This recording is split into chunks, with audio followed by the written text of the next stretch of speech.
Bom dia, meus irmãos, graça e paz. Meus irmãos, não sei como é que vocês gostam de ser acordados, despertados. Tem alguns que têm um sono leve, qualquer coisa já acorda, está ali pronto para tudo. Tem gente que nem precisa de despertador para acordar, o relógio biológico já cumpre bem esse papel, mas nem todos são assim. Quando eu estava no seminário, muitas vezes eu era recebido pelo pastor Léo lá no quarto dele. Eu morava no seminário na época com a minha avó, mas muitas vezes eu tinha que dormir no seminário. E o pastor Léo tinha um hábito muito bom de colocar o despertador para despertar a cada 10 minutos. A partir das 7 horas da manhã, aquele despertador começava a tocar. Eu chegava de Maceió, 4 horas da manhã, de Maceió para Recife. E eu estudava pela manhã, fazia psicologia. Ele só ia estudar à noite. Não tinha nenhum compromisso pela manhã. Mas ele botava o despertador às 7, dormia em cima do beliche. Ele não descia para desligar o despertador. E a cada 10 minutos esse despertador me acordava e ele continuava dormindo como um anjo. Nada o abalava. Quando esse despertador finalmente encerrava o seu ciclo, nesse período a aula começava por volta das 9, então umas 8 horas da manhã ele se levantava, pegava uma cenoura ou então um sucrilho e começava a comer, olhando, eu ali dormindo e ele olhando para mim, me encarando, e eu não sabia o que era pior, se era o despertador tocando ou aquele olhar dele. E aí eu levantava, ia para a faculdade mais cedo, enfim. Ser acordado por alguém não é uma coisa que a gente goste. A gente pede, mas normalmente a gente sempre acorda meio assustado, né? A gente sempre acorda com o coração meio acelerado. É diferente de você acordar sozinho. Sabe aquele dia que você não tem compromisso nenhum, você não precisa ligar despertador, você não precisa de nada. Você acorda naturalmente. Esse é o jeito mais tranquilo, mais relaxante de se acordar. Nessa manhã eu não sei necessariamente o que é que Deus precisa fazer para que eu e você possamos despertar. Mas a minha oração é que você possa sair deste lugar acordado. Você possa sair desse lugar verdadeiramente despertado pelo Senhor. Quero te convidar a abrir a tua Bíblia comigo no livro de Juízes.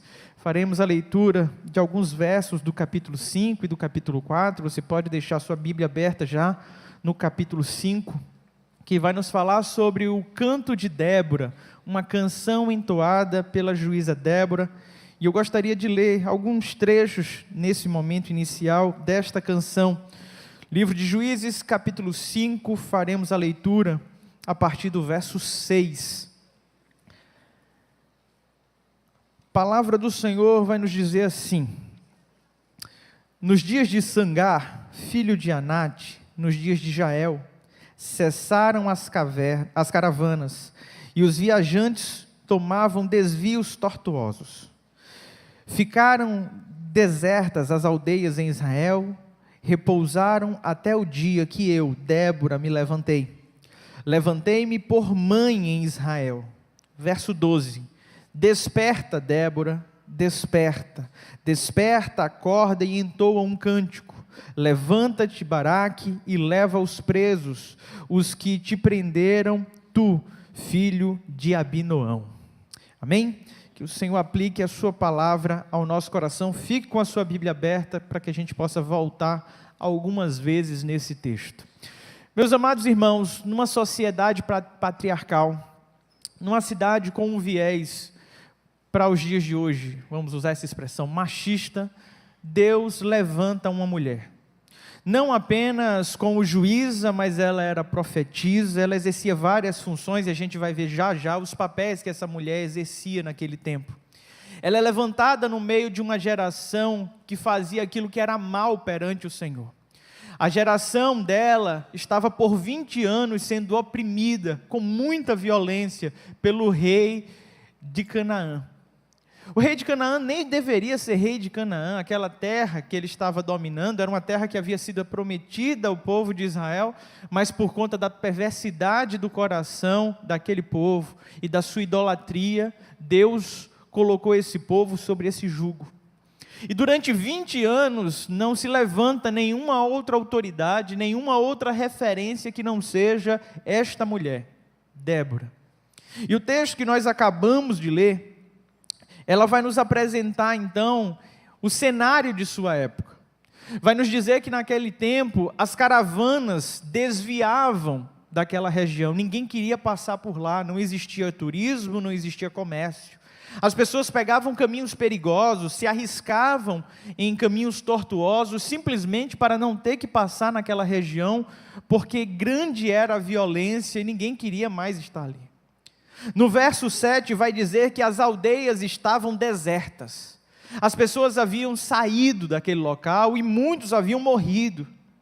E diante desse cenário de ausências, de escassez, de violência, é que Deus suscita esta mulher para esse momento tão desafiador na vida do povo de Israel. O exército do rei de Canaã era um exército extremamente poderoso e tinha uma tecnologia que colocava esse povo à frente dos demais exércitos de sua época. Ele tinha carruagens, ele tinha carros que levavam os seus soldados, e assim os soldados ficavam protegidos durante a batalha. O texto bíblico vai nos dizer que eles tinham aproximadamente 900 carros de guerra. E diante desta opressão, o povo de Deus não tinha outra coisa a fazer, senão se permitir ser subjugado. E diante desse cenário, esta mulher é convidada a acordar. É convidada a despertar. E ela diz que se levanta como uma mãe para Israel. Nesta manhã eu queria pensar junto com você, o que é que eu e você precisamos despertar em nossa vida? Quais são os cenários que eu e você precisamos estar alertas, acordados, vigiando, atentos? Eu queria mais uma vez ler a palavra do Senhor e te convido a abrir no livro de Juízes, capítulo 4. Pode deixar sua Bíblia aberta para que, à medida que eu for falando, você vá observando o texto nas Sagradas Escrituras. A partir do verso 3 do capítulo 4, diz assim: clamaram os filhos de Israel ao Senhor, porquanto Jabim tinha 900 carros de ferro, e por 20 anos oprimia duramente os filhos de Israel. Débora, profetisa, mulher de Lapidote, julgava a Israel naquele tempo. Ela atendia debaixo da palmeira de Débora, entre Ramá e Betel, na região montanhosa de Efraim. E os filhos de Israel subiam a ela a juízo. Mandou ela chamar Baraque, filho de Abinoão, de Quedes de Naphtali, e disse-lhe: porventura o Senhor, Deus de Israel, não ordenou, dizendo: vá e leve gente ao monte Tambor, e toma contigo 10.000 homens dos filhos de Naphtali e dos filhos de Zebulon? E farei ir para o ribeiro de Quizon a Sísera, comandante do exército de Jabim, com os seus carros e as suas tropas, e darei nas tuas mãos. Então lhe disse Baraque: se não fores comigo, se fores comigo, irei, porém se não fores comigo, não irei. Amém? Meus amados irmãos, o texto diz que o povo que vivia naquela terra de perversidade, de opressão, lembrou que tinha um Senhor, lembrou que tinha um Deus, e decidiram clamar a esse Deus depois de 20 anos. Depois de 20 anos de opressão, os filhos de Israel decidem clamar ao Senhor.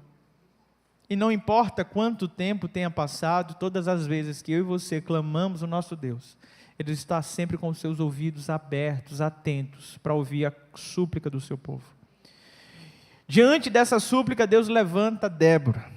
O verso 4 vai nos dizer que ela era profetisa, ela era esposa e ela era juíza. Uma mulher que exercia diversas funções. E a gente sempre fala que a mulher tem essa habilidade, né, de fazer diversas coisas ao mesmo tempo. É interessante porque quando nós lemos a respeito dos demais juízes, a maioria deles era apenas líder de guerra. Não tinha outro papel, não exercia outra função. Enquanto esta mulher, vivendo neste cenário, dava conta de ser esposa, profetiza e juíza.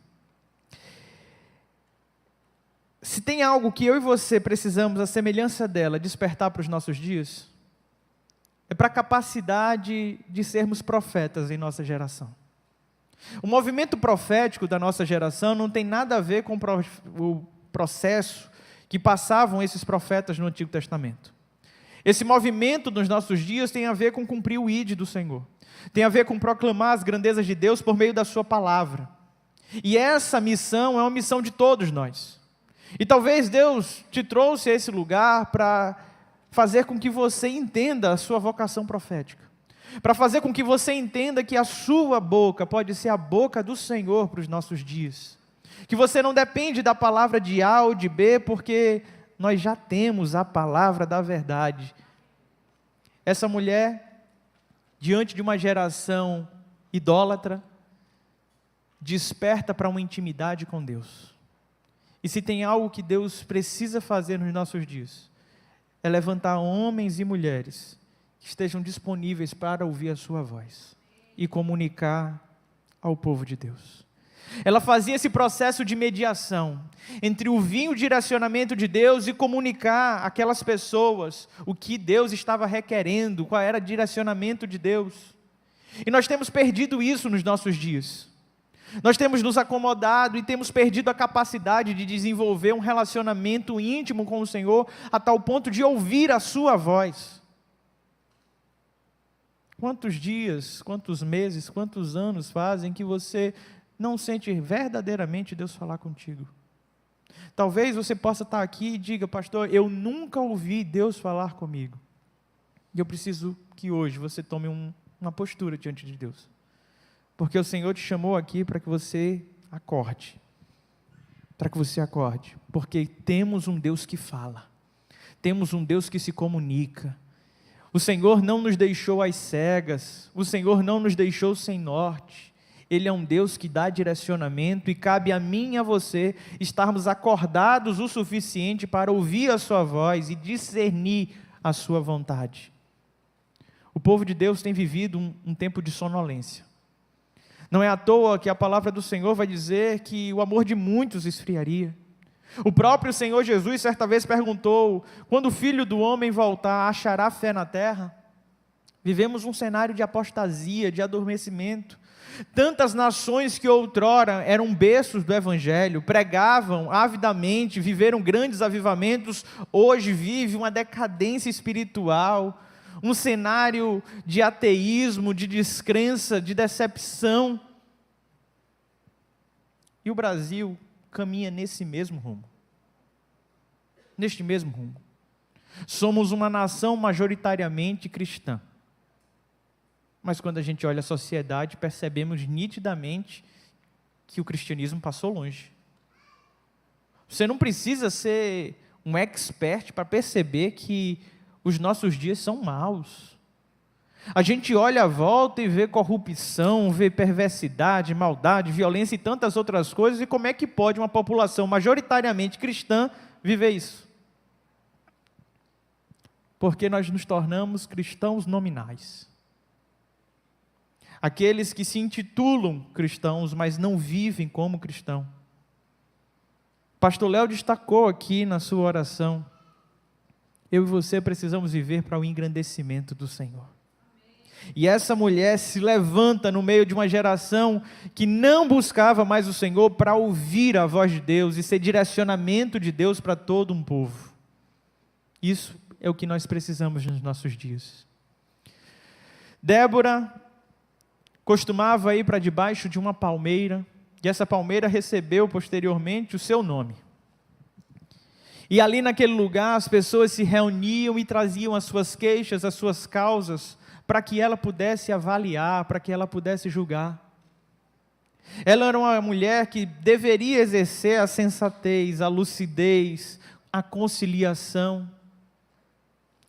E sabe o que é que me irrita nos nossos dias?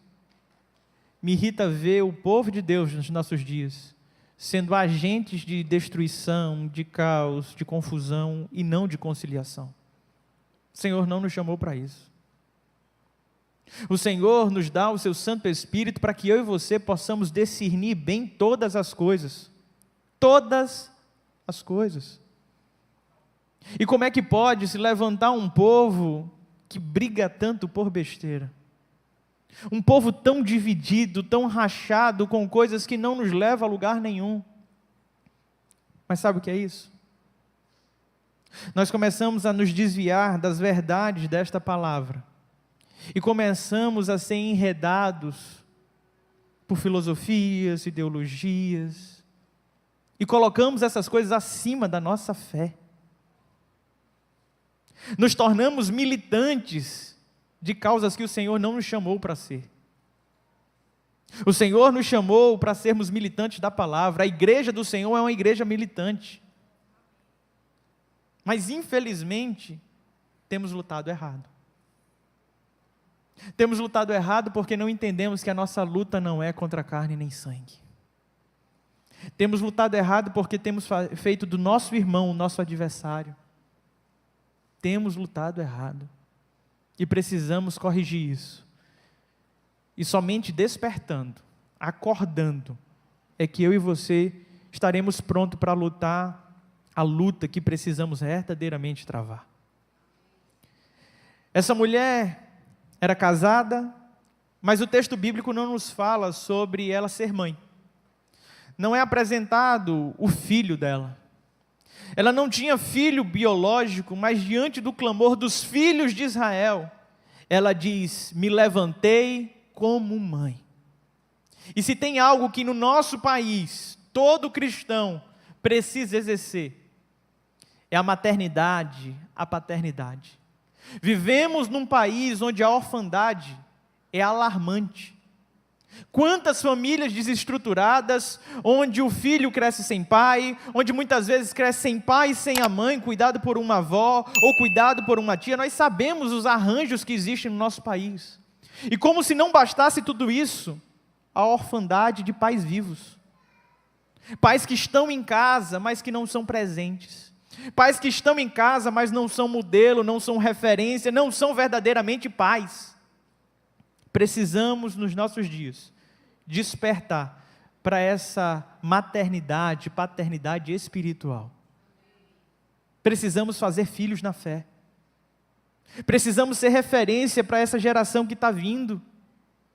É tão comum a gente ouvir, até mesmo nos púlpitos das igrejas, uma crítica severa à geração que está vindo.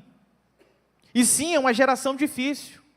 É uma geração que foi sexualizada, erotizada desde cedo. É uma geração que teve contato a tanta informação ruim, que sim está muito afetada. É uma geração cheia de transtornos, cheia de síndromes, cheia de crises. E não é meu papel e o teu fazer diagnóstico dessa geração, mas sermos referências de cuidado. Que hoje Deus levante nesse lugar homens e mulheres que estejam dispostos a ser pais e mães espirituais de alguém. Precisamos exercer isso. Cristo Jesus vai chamar isso de discipulado. E a gente tem perdido isso. A vida da igreja deveria ser uma vida de intenso e contínuo discipulado. Deveríamos o tempo todo, intencionalmente, estar caminhando com alguém, exortando, encorajando, ensinando. Mas isso não tem acontecido. Nós trocamos a vida na vida, as relações interpessoais, por um auditório cheio de gente. Não estou dizendo que esse ambiente é errado. Eu estou dizendo que isso não resume a nossa prática cristã. Se a nossa experiência cristã for simplesmente estar na igreja para um momento litúrgico, nós não entendemos o Evangelho. Nós não entendemos. Ou eu e você nos dispomos realmente, intencionalmente, discipular pessoas que amamos, ou não estamos exercendo o Evangelho. A gente fala que ama tantas as pessoas, mas faz uma análise aí no teu coração. Pensa nas pessoas que você ama. Você já conseguiu falar abertamente de Jesus para essas pessoas? É impressionante a nossa capacidade de querer comunicar Jesus para pessoas que nós não conhecemos. Eu falo muito isso com os adolescentes, eles adoram fazer viagem missionária. E é tão confortável você ir para o interior, você ir para outra cidade, pegar o evangelho, que ninguém te conhece, ninguém sabe quem você é. Só que a missão é pregar em casa, para pessoas que amamos. A missão é pregar na vizinhança, para os nossos amigos de bairro. A missão é pregar no nosso ambiente de trabalho, para pessoas que nós dizemos que amamos, mas não estamos preocupados com o futuro eterno delas. Se isso não deve nos fazer despertar, eu acho que a gente não entendeu realmente o evangelho. Débora se levanta como uma mãe. E olha como isso é importante. Por conta de um cenário de guerra, provavelmente os homens daquela cidade, daquela aldeia, haviam morrido. Todo mundo que observa histórias de guerra sabe que quando um povo é constantemente oprimido pela violência, o número de crianças e adolescentes sem pais é grande. E era esse o cenário que Débora estava vivenciando. Ela não tinha filhos biológicos, mas ela vivia no meio de uma geração de crianças órfãos, sem pai, sem mãe, sem referência. E é nesse lugar que Deus desperta Débora. Os nossos dias não são diferentes. Os nossos dias não são diferentes.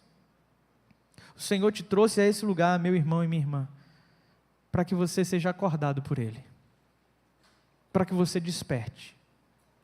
E você pode fazer muito.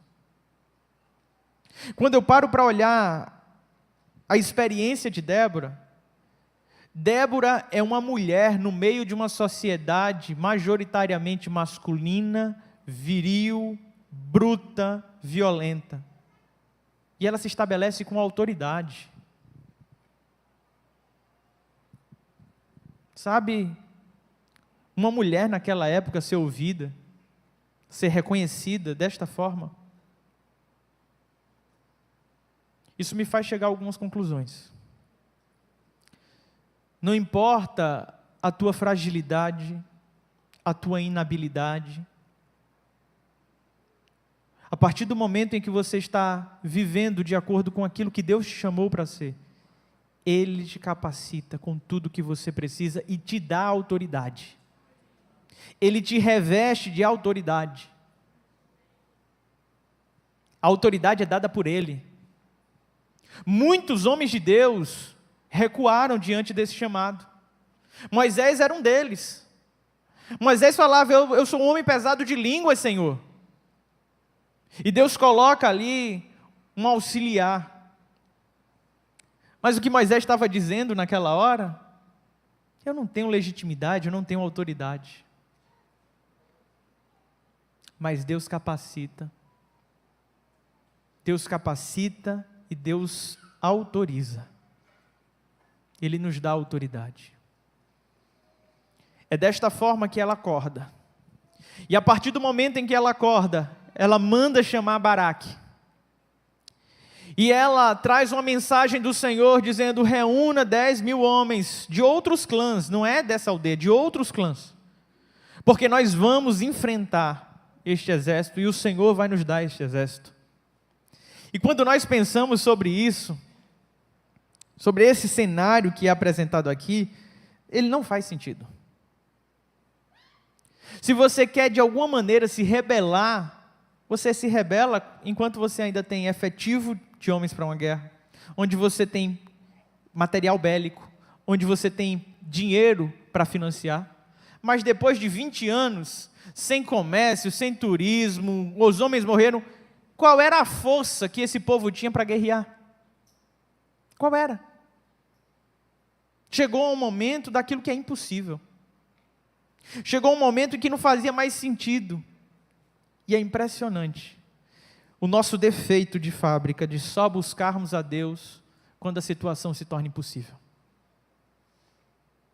Aquele povo passa a clamar a Deus depois de 20 anos de opressão. Não era muito mais fácil ter se convertido, se arrependido no primeiro ano, no primeiro momento, ter pedido ao Senhor socorro? Mas infelizmente é isso que eu e você fazemos. a situação vai se apertando, vai ficando difícil, e quando ela se torna impossível, aí a gente resolve pedir ajuda. Quantas vezes no gabinete pastoral a gente recebe casais que estão para se separar, que diz: pastor, só um milagre, chegou ao fim, é impossível a gente voltar. E aí você começa a conversar com o casal e você fala: mas desde quando vocês vivem essa crise?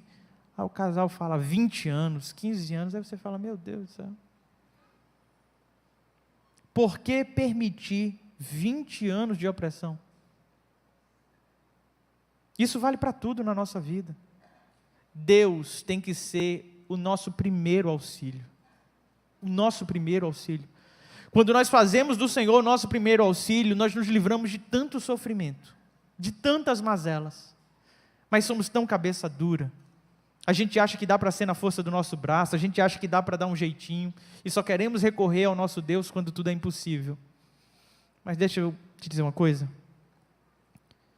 O nosso Deus é Deus de impossível. Mesmo quando você deixa para aquele momento que não tem mais o que fazer, Ele sabe o que fazer. Ele sabe. Essa vitória não é uma vitória de Débora, não é uma vitória de Baraque, não é a vitória de Jael. Essa vitória é a vitória do Senhor. Sabe o que aconteceu naquela época? Baraque falou para Débora: eu só vou se você for comigo. A gente leu isso. Débora disse: eu vou, mas essa vitória não será sua. Ela levará o nome de uma mulher. Débora vai junto. Ela vai junto como símbolo da presença de Deus, pois ela era o oráculo do Senhor, aquela que ouvia a voz de Deus e dava direcionamento ao povo. A presença dela ali tem essa função. E quando chegam naquele local de batalha, reúnem aqueles homens, acontece aquilo que é sobrenatural. Quando você vai lendo o capítulo 4 e o capítulo 5, você começa a entender como é que um exército tão poderoso, com tantos carros à sua disposição, é vencido por um exército sem armas. Aquela região tem um rio, ao lado do monte. Os carros chegaram para a batalha, mas de alguma maneira o texto diz que os carros pararam e os soldados precisaram descer e correr. Na oração de Débora, a gente começa a entender que houve alguma chuva naquele dia. E aí virou um atoleiro. E os carros não conseguiam mais andar. Agora eles estavam paralisados e vulneráveis diante do exército de Israel. E eles não tinham outra coisa a fazer senão fugir. Esse era um exército experiente. Se eles soubessem que ia chover, obviamente eles não iriam para aquele lugar. Se nos nossos dias a gente já não consegue ter previsão do tempo adequado, aplicativo de 50% de chance de chover. Quer dizer, pode chover ou não. Não serve de nada, né, essa informação para a gente. Imagine naquela época. O povo de Deus não sabia de onde viria a vitória, como seria a vitória. O povo de Deus só estava pronto para uma coisa: obedecer à voz do Senhor. Nós precisamos acordar para obedecer à voz de Deus. A gente precisa estar pronto a obedecer, porque quando nós obedecemos à voz do Senhor, o Senhor nos dá vitória. O Senhor nos dá vitória a partir do momento em que eu e você vivemos em obediência à sua palavra. Diante de todo esse cenário, de todo esse despertar narrado aqui nesse texto, a Bíblia vai nos falar que este exército é destruído por Baraque, mas o comandante, Sísera, foge. E na sua fuga, ele vai para um ambiente que era neutro. Era um povoado que havia tido um momento de paz com o rei de Canaã. E quando ele chega àquele lugar, uma mulher chamada Jael se aproxima dele e diz: entre na minha tenda. Ela se propõe a escondê-lo em sua tenda. Ela coloca deitado cobre ele, ele pede água para ela traz leite para ele, e ele diz: fique na porta e vigie se vem alguém. Ele acaba caindo num sono profundo. E uma mulher, que ele achava que não oferecia risco nenhum para ele, é usada por Deus para acabar com aquele cenário de opressão e dor. Se você ler depois o texto com calma, você vai ver como ela mata Císara. Sabe, esse texto é cheio de improváveis. E talvez você esteja aqui hoje sendo mais um improvável. Sendo mais um que olha para a sua trajetória, para a sua vida e não consegue entender o que é que está fazendo aqui. Talvez você olhe para a sua vida e não encontre habilidades. Ou talvez você esteja só acomodado, dormindo. Eu quero te dizer que independente de como você está, o Senhor está te mandando acordar, despertar. Os dias são maus, o cenário é o mesmo. E eu e você precisamos nos levantar. Meus irmãos, a nossa sociedade tem vivido dias macabros. O Brasil está na rota da exploração sexual infantil. O turismo sexual infantil é algo latente no nosso Nordeste. O número de abusos de crianças por não terem pai e não terem mães presentes em nosso país é grande. E isso vai girando, formando uma sociedade cada vez mais perversa, porque o ciclo de maldade vai se perpetuando. São pessoas que são abusadas e se tornam abusadores, pessoas que passam por cenários de violência e se tornam violentos, e a gente tem ido de ladeira abaixo. Mas o Senhor nos conquistou, nos redimiu, nos deu uma nova vida. Não foi para a gente ficar sentado num banco de uma igreja. Ele nos chamou para um propósito. Ele nos chamou para viver uma fé fervorosa, uma fé em ação. Que eu e você possamos despertar nessa manhã para um compromisso maior com Deus. Fecha os teus olhos, curva a tua cabeça. Senhor nosso Deus e bom Pai, nós sabemos, ó Deus, que os dias são maus, mas estamos sendo, ó Deus, enredados por esse tempo. O nosso amor tem esfriado, muitas vezes a nossa devoção a Ti tem sido uma devoção apenas de domingo, e a nossa vida, Pai, tem sido uma vida sonolenta, e o que queremos Te pedir nessa hora é que o Senhor nos dê o fervor, que o Senhor nos dê o avivamento, que o Senhor nos desperte para cumprirmos a Tua palavra nos nossos dias. Que o Senhor nos dê responsabilidade sobre as pessoas que estão à nossa volta, que nós não sejamos negligentes, mas que estejamos disponíveis para sermos pais e mães espirituais, de pessoas que estão sucumbindo, indo para o inferno. Deus, que isso toque o nosso coração nesta hora, e que possamos nos levantar como verdadeiros intercessores por essa nação, pessoas que se curvam de joelhos, pessoas que oram ao Pai, sabendo que o Senhor tem poder para solucionar todo e qualquer problema. Não existe nada que fuja ao Teu controle, Deus, Tu és soberano.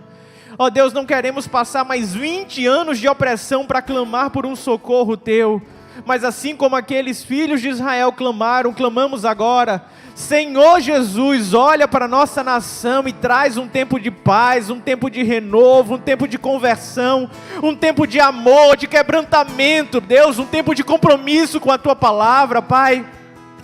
Tira-nos, ó Deus, da zona de conforto, tira-nos da mesmice, Senhor. Nos faz viver verdadeiramente o Teu Evangelho. Desperta nesse lugar, Pai, homens e mulheres que estejam dispostos a ouvir a Tua voz, a Te obedecer, a ir para a guerra, Senhor, não importa qual seja o cenário. Pode ser que essa luta que temos falado aqui se aparente ser impossível, mas temos um Deus que é impossível, que opera impossíveis. Nós cremos, ó Deus, que em Cristo Jesus nós somos mais do que vencedores. Nós cremos, ó Deus, que Cristo Jesus é vitorioso. E com base, Pai, na vitória de Cristo Jesus do Calvário, é que nós declaramos o nome de Jesus, que caia por terra toda ação maligna. Este mundo jaz no maligno, mas a igreja faz resistência. A igreja se levanta, Pai, e se coloca na brecha, sendo verdadeiros intercessores. Ó Deus, protege os nossos. Livra-nos, ó Deus, de todos os males. Livra as nossas crianças do contato com tanta coisa que não presta, Senhor. Que possamos ter filhos, ó Pai, que sejam bênçãos. Que possamos ser filhos que sejam abençoadores, ó Pai. Livra-nos do mal, Senhor. É no nome de Jesus que te oramos, Deus. Amém e amém.